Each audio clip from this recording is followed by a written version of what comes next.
काका राम राम। राम राम बचवा राम राम। और बताओ काका तो तबीयत कैसे बा? देखा बचवा इतनी बेर तबीयत हमार ठीक ना चलता है बचवा। ये बात तो सही है काका तो तबीयत ठीक ना है बा। हाँ देखा बचवा सारी बात छोड़ा। हाँ भैया। भैया बाबू माई बहनी है सब बैठा है हमारा परिचय बता बचवा। हे काका हम के है कहाँ का रहे वाला है? देखा ऐसे काका यहाँ घरे में काम करत हमका काफी दिन हुआ काका। हाँ बचवा सही। आप हमेशा हमका बेटवे के तस्मान देखिए कभी नौकर के नजर से ना देखा काका। हाँ सही कहे बचवा सही। आप हमारे मालिक का हम अगर मालिक का नाम अगर ये नौकर है छोटी सी जुबान पे लेगा ये गांव देश में क्या मान सम्मान इज्जत रह जाएगी काका। अपना परिचय स्वयं बताइए। ठीक है बचवा। भैया बाबू आप सब हमारा परिचय ले।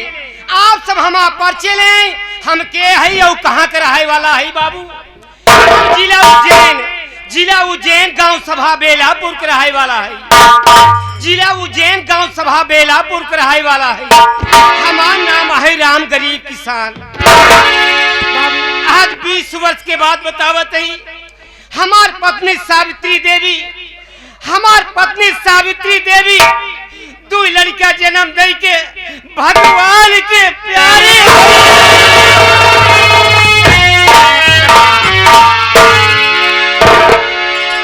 अपने दोनों लड़का के सेवन पालन हम करते ही। बेटवा के नाम है रमेश कुमार अब बिटिया के नाम है गीता। बाबू कुछ दिन बाद अपने गीता बिटिया के शादी कई दिन वृंदापुर गांव पार्वती बेटवा प्रेम कुमार के साथ हमार गीता बिटिया सुख चैन से अपने ससुराल में हुई। बाबू देखुआरी में सगाई में दहेज के कौनो मांग नहीं रही।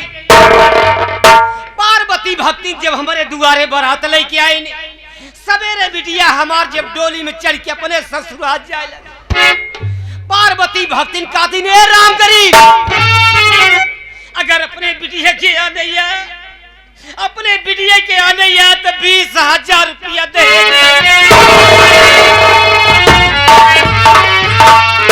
20,000 रुपया दहेज लेके तब तोरे बिटिया के विदाई होए अन्यथा तोरे बिटिया के विदाई न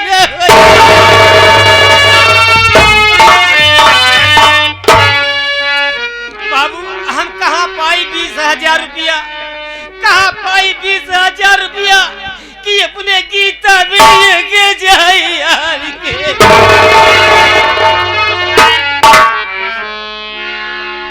बाबू हम जमींदार राय बहादुर के घर से बिटिया के शादी में 500 रुपया कर्जा लिए रहे जे हमें किया तक न खेत में काम करे जाता ही नया तरह के को पैसा अदा नहीं के पैसा नहीं।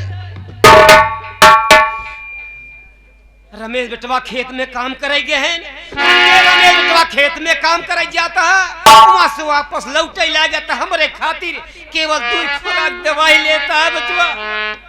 ये बचवा। हाँ काका। बतावा बचवा हमारा रमेश बेटवा कतो देखा ले ना। हे काका देखा साहब भैया कहाँ कामे। अच्छा भैया कामे कहाँ आपके दवाई आवे बा। हाँ सही। अब भैया काम करी है पैसा पही जाएगा मेडिकल से दवाई जरूर लेके आई है। आप कहीं आराम करा अपने कमरा में अगर भैया यही है आपके लगे तुरंत ले आई कि आओ। ठीक है।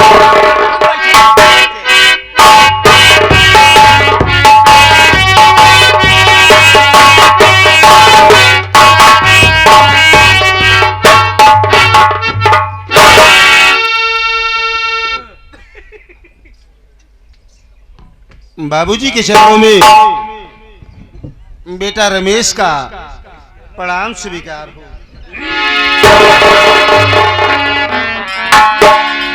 रमेश बेटवा खुश रहा जुग जुग जियत रहा रमेश बेटवा हमरा आए लेके दिया रमेश बेटवा।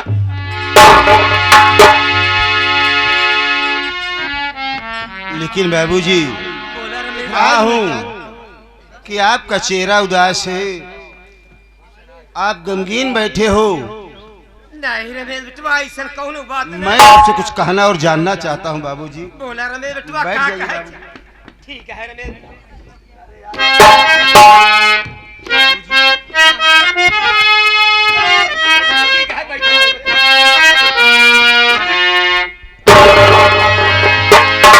बहने नैनों से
आज मैं देख रहा हूँ कि आपका चेहरा उदास है, आप गमगीन बैठे हो।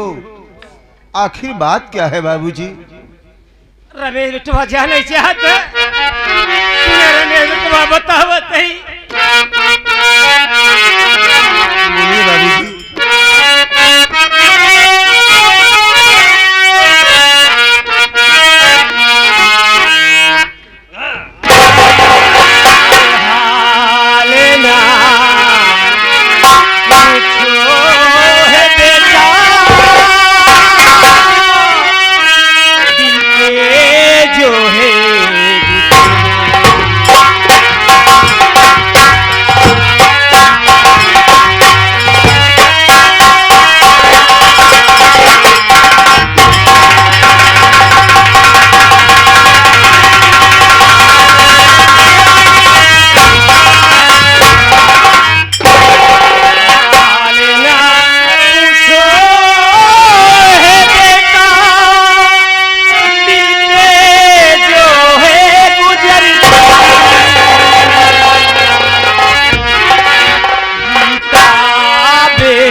लेकिन बाबूजी, बहन गीता अपने ससुराल में अपनी हंसी खुशी जिंदगी बिता रही है, तो इसमें चिंता करने की क्या बात है?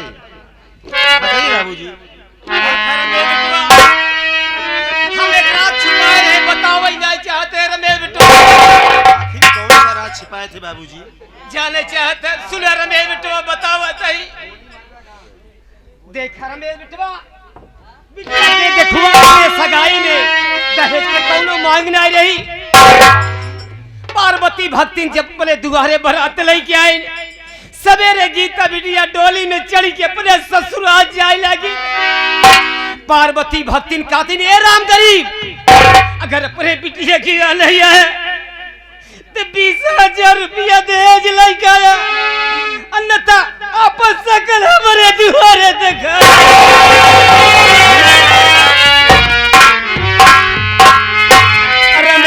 हम कहाँ पाई 20,000 रुपया कि अपने गीता बिटिया के जाई यार के। लेकिन बाबूजी, ये बात तो आपने बताया नहीं कि मेरी बहन की विदाई दहेज के खातिर नहीं हो रही है। मैं तो यही सोच रहा था कि मेरी बहन अपने ससुराल में अपनी हंसी खुशी जिंदगी बिता रही है। लेकिन मेरी बात सुनिए बाबूजी।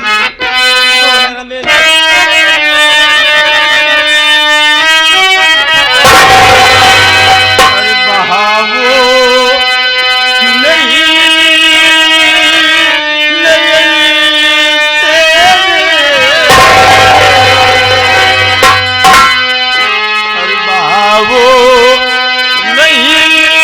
वो नहीं से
और इसी के साथ साथ अगर मेरी बहन की विदाई दहेज के खातिर नहीं हो रही बाबूजी, तो अपना 1 बीघा खेत कहाँ रख दीजिए। बदले में जो पैसा मिलेगा वो पैसा मेरी बहन के ससुराल वालों को दे करके मेरी बहन को विदा करा करके अपने घर ले आइए बाबूजी। हाँ बाबूजी। हमारी बात सुना।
जमींदार राय बहादुर के हाथ गिरो रख के देखा बचवा हम यहाँ वापस न लौटब, सीधा पार्वती भक्ति के 20,000 रुपया दे दे और अपने गीता बिटिया के शौक से हाल के ले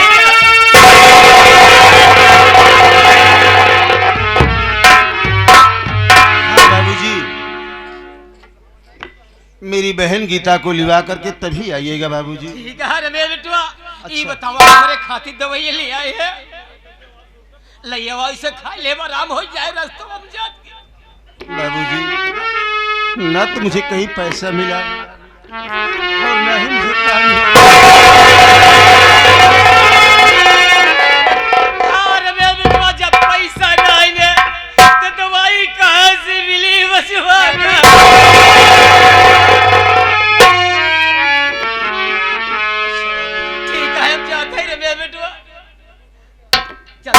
हाँ खुश रहा, खुश रहा।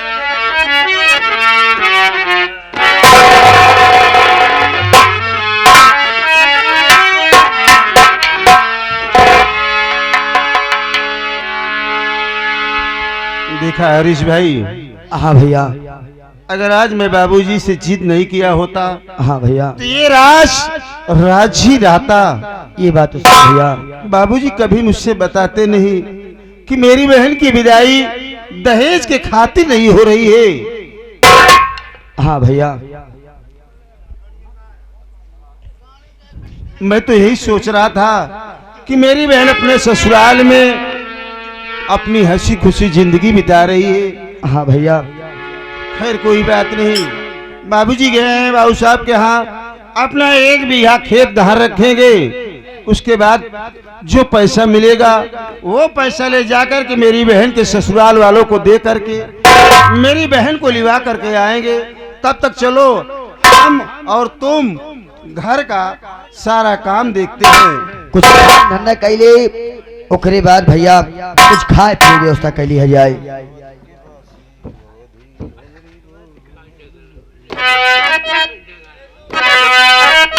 चलो हरीश भाई।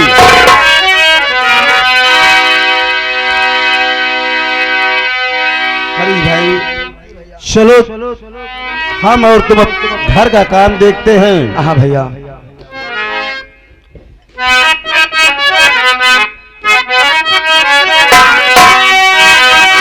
हम है अवधि के वासी, अवधि हमारी बोल। में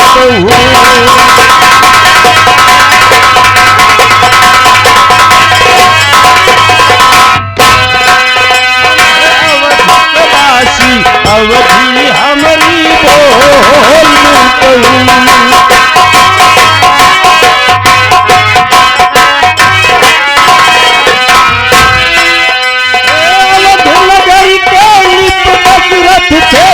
जिनके भैले राम है बबुआ, जिनके भैले राम।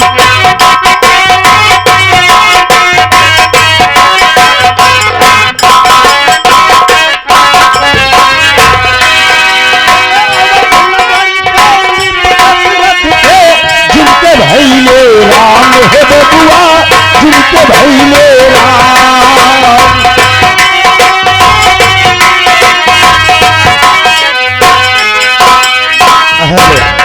और इहे से अरे मुक्ति होई अरे उनकी सुबह धाम बा अधिक सुहावन मन भावन अनमोल धाम बा।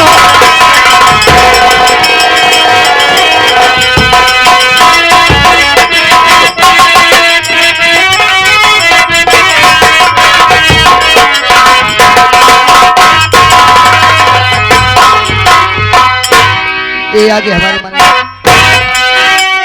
कनक भवन यस कनक बनावा जिनकी शोभा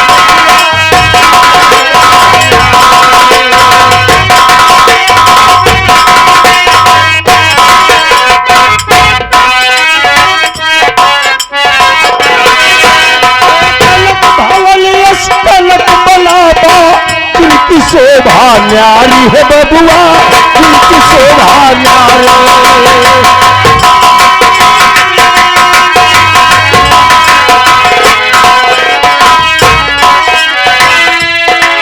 सबसे पहले पवन पुत्र है